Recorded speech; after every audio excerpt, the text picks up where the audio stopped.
Hi. So I'm Nicola Prezza. Thank you for the introduction. And this is a paper with Tomasz, Kociumaka, and Gonzalo Navarro. So the main goal of this paper is to study how to compress and to measure the information content in highly repetitive data. So today we have the problem that most of fastest growing data is highly repetitive. For example, genome collections or version text repositories such as Wikipedia. Those are large but also very repetitive. Repetitive means that we can reduce the space of this data set with the compression. The problem now is how do we measure compressibility of a string? So in statistical compression, the situation is well understood, where we have Shannon's notion of entropy. And this is a clear lower bound when you consider this model. So where you consider the source model, where each character has a probability of being emitted. However, statistical compression doesn't capture all kinds of repetitiveness, of redundancy in a text. And on the other side, we have Kolmogorov complexity, which is the ideal measure, but it's not computable. So we would like to have a computable measure which captures somehow repetitions. So we need somehow to fix a model, a text model. And in this paper, we focus on repetitive texts, which means basically strings composed by long exact repetitions. So repetitiveness seems to be an intuitive concept, if you think about it. So if I show you this sentence here, Anna and Nana, ananas and bananas, you can see that this is very repetitive, but it's not clear what repetitiveness is. How can you quantify repetitiveness in a string? So let's see some attempts in the literature. So basically, repetitiveness is measured using the output size of compressors. So for example, you can take the Lempel-Ziv factorization and compress the string with Lempel-Ziv and see how big is the compressed file. We have many other compressibility measures, each one coming from one different compressor. So for example, we have the run length Barros-Wheeler transform, we have context-free grammars, and so on. The problem is that each of those compressors comes with its own measure of compressibility, which is its output size. And the problem is that they seem very unrelated. So if I give you Lempel-Ziv or the Barros-Wheeler transform, it's not clear what's the relation between those two compressors. So the question is there a principle underlying all these measures? So such a principle does exist, and it's one of the possible questions is this combinatorial object here, string attractors. So a string attractor for a string of length n is just a set of positions, let's call it gamma, so of string positions, so numbers from 1 to n, with this property here. Every substring of the string has at least one occurrence, so one exact occurrence, so it can occur somewhere else, but it has to be the same, equal, which crosses some position in your set gamma. So basically, a string attractor attracts all possible distinct substrings in your string. And these combinatorial objects are interesting because you can show that they essentially capture the essence of all those compressors for repetitive sequences.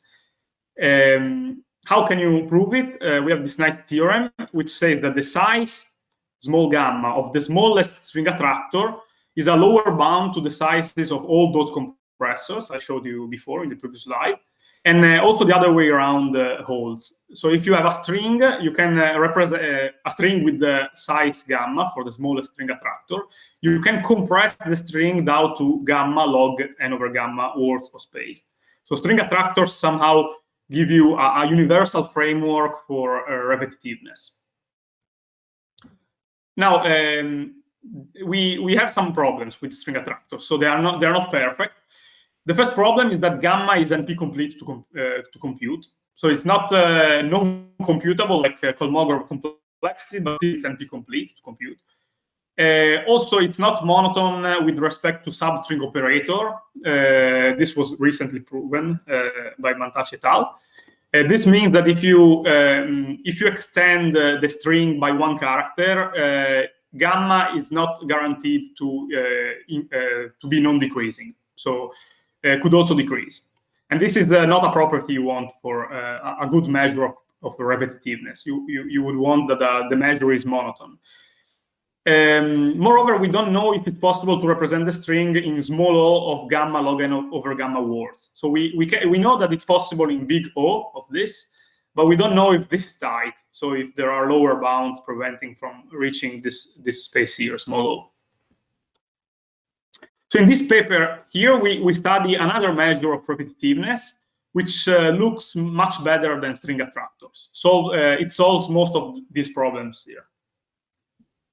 So we studied this measure gamma, which has been introduced by Rashkonikova et al. In 2013, and it's been further studied by Christensen et al. In 2020. And the definition is as follows. So if you denote with dk the number of distinct substrings of length k in our string, then you define delta to be the maximum of dk over k for all k's. So basically, for every possible k, you count how many distinct substrings you have in the string, and you divide this number by k. Then you take the maximum between all these numbers. And this maximum is your measure delta. So why is this interesting? Because you can, it's not to prove that you have always delta smaller than or equal to gamma. So delta is never larger than the size of the smallest attractor. Also, we can store the string in gamma log n over gamma words of space. But most interestingly, gamma can be computed in linear time. So remember that the string attractors are NP complete, whereas gamma can be computed in linear time. So this is very interesting.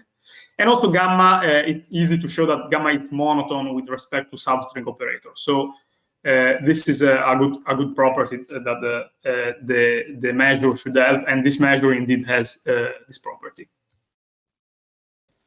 This is what is known, but there are still open problems.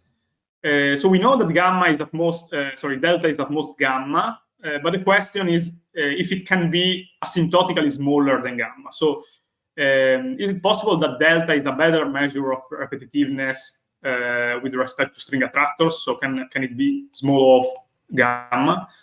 And can we prove, also another open problem is, can we prove that this space here, so we know that we can represent the string in gamma log n over gamma words, but the question is this optimal? Can we prove some lower bound? And other questions is, can we support queries in this space here? So can we support, for example, random access in this space or text indexing? So in this paper, we basically answer to these questions here. The first result we show is a lower bound on string attractors. So consider this string here. So you take a string composed of B's and A's, and you place the B's at exponentially distant positions. So let's compute the measure delta and measure gamma on this string here. So to compute measure delta, the question is how many distinct substrings of length k are there in the string here. So for example, fix a k, for example, k equal 4. So the observation is that, well, in the first 4 positions, you have at most 4 distinct substrings of length k. Okay, so in the red region, you can have at most 4 k distinct substrings. After this red window, the other distinct substrings can only cross a B or be composed only by A's. So the other distinct substrings are, in this example, A, and then any string of 4 letters with 1 B and 3 A's. Those are k+1 strings. So overall, we have that in total, we have at most 2k distinct substrings of length k for each k, which implies that our measure delta is at most 2, because remember that to compute delta, you have to divide dk by k. So delta is at most 2 on this string here. On the other hand, string attractors perform much worse in this string here. So if you observe, again, this string, you can note that every substring of the form B, A, some A's, and then again a B, has only one occurrence. So for example, B occurs only here. B with 0 A's and then B occurs only here, and so on. So if you consider those alternating strings, so you take the first, the third, and so on, the strings, red strings here, you note that these strings are disjoint. So each one requires a string attractor, a distinct string attractor. So again, a string attractor is a subset of the positions which capture all distinct substrings. So if you want to capture this substring here, you must place a string attractor inside this region here. So this means that the smallest string attractor must be of size at least 1/2 times log n, where n is the length of the string. So now this proves a separation, right? Because the delta is 2, and the smallest string attractor is theta log n. We can actually generalize this result to arbitrary delta and n. And in the end, we obtain this theorem here, which says that for every length n and value delta, we can come up with a string with where the smallest string attractor is at least delta log n over delta. In particular, there exist strings with delta equal to small o of gamma. So measure delta seems to be a better measure of repetitiveness for the string. However, we still miss lower bounds. Note. But this property is very important, and this shows that at least delta is able to capture better the repetitiveness of the string. Another result we have is a separation with entropy and grammars. So first of all, let's see a separation with entropy. So basically a lower bound for the representing strings using gamma. So consider this string here, which is a slight modification of the previous one. Again, we have a string of A's and we place some B's. But this time we can place the B's inside the large regions. So those regions are exponentially separated again, but with the base 4 this time. And around the power 4 to the j, we can place a B anywhere. So you identify these log to base 4 n regions, and you choose where to put the B inside these regions here. For example, here I put a B here, and a B here, but you could put anywhere in the red region a B. Now the observation is that if you take the last log n over 2 B's, so the last half of B's in your string, you note that the red area for those B's is at least n to the power of theta of 1, so square root of n, basically. And since we have log n over 2 of those B's, the number of combinations, so combinations of positions where you can put a B, is at least n to theta log n. And if you take the logarithm of this quantity here, you get a lower bound for representing a string from this family. Because for the worst case entropy, so the size of this set of strings is this, so the worst case entropy of this set is the logarithm of this size here. And the logarithm is log squared n. On the other hand, delta is still at most 2 in this string here, for the same argument we saw before. So the same argument applies, and delta is at most 2. Note now that there is a separation, so delta is 2, but you need at least log squared n bits to represent a string. Which means that if you generalize this result, there is a family of strings, of length n strings, of common measure delta that needs at least delta log squared n over delta bits to be encoded. So we have a lower bound, which we actually improved in the journal version of this paper. The bound can actually be improved to delta log n over delta times log n bits. And note that this lower bound matches the known upper bound. So if you take a word of size log n bits, which is common, this lower bound states that you cannot represent the string in less than delta log n over delta words of space.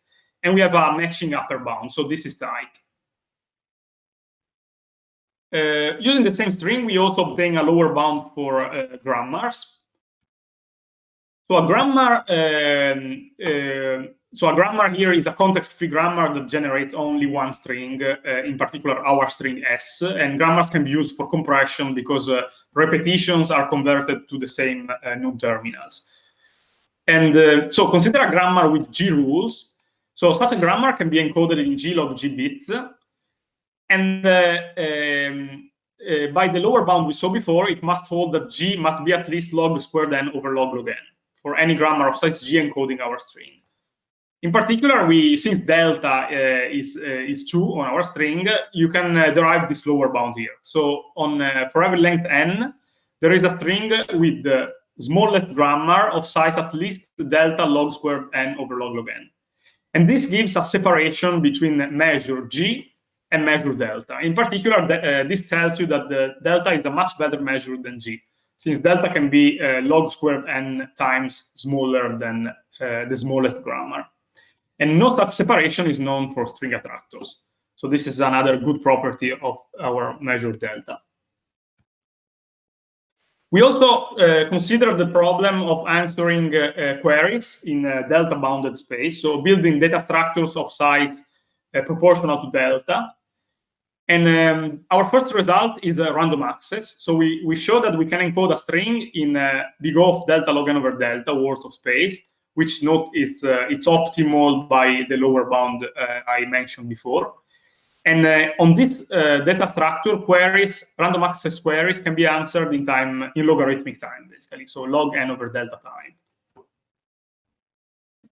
And to do this, we adapt block trees, which have been described by Blattogui et al. In 2021.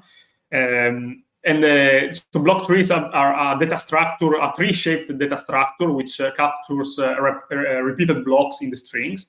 And we slightly adapt this structure to work with delta, and we also show that the final space it reaches is this one here.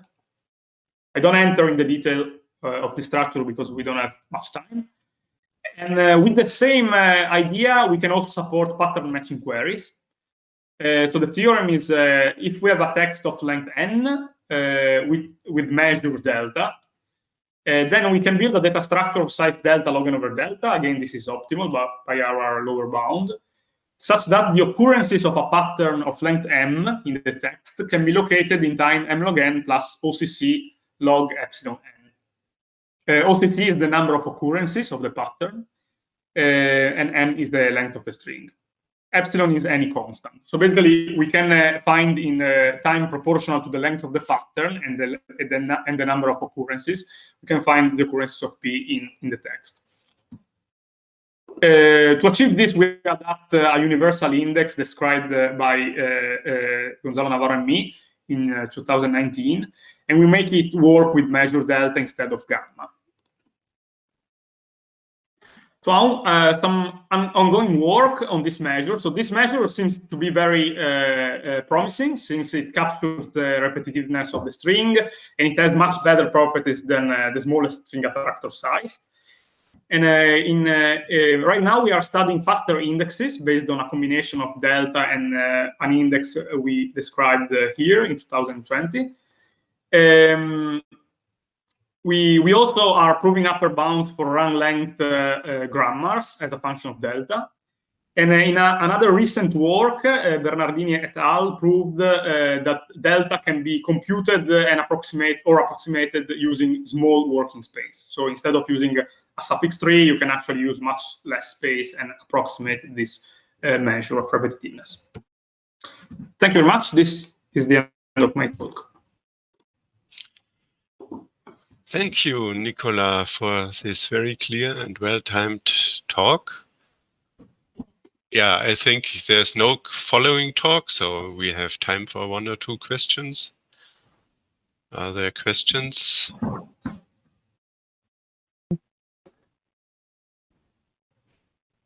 Oh, we have several at the mic. We can hear you, I think. Yes, okay.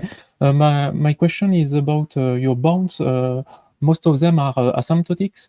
So these bounds are true when the length of the word n tends to infinity, I suppose. But what about the alphabet delta? Could delta also tends to infinity? So you mean the alphabet? You mean the size of Yes. the alphabet? Yeah. So the bounds actually hold for finite n because you can. Those are all measures for finite strings. So unlikely Shannon theory of entropy, where you consider a length which tends to infinity. In this theory here of repetitiveness, we actually study real strings, so not sources. So the length n is always finite. And the alphabet is so for the basic results we get, it's a binary alphabet, and we get, for example, this log squared n bits. But then we extend it to general strings, and the alphabet is we need a larger alphabet for that. So we need a square root of n size alphabet. So actually, the problem is still open for constant size alphabet. Yeah. Ah. Okay. Good. Thank you. Thank you.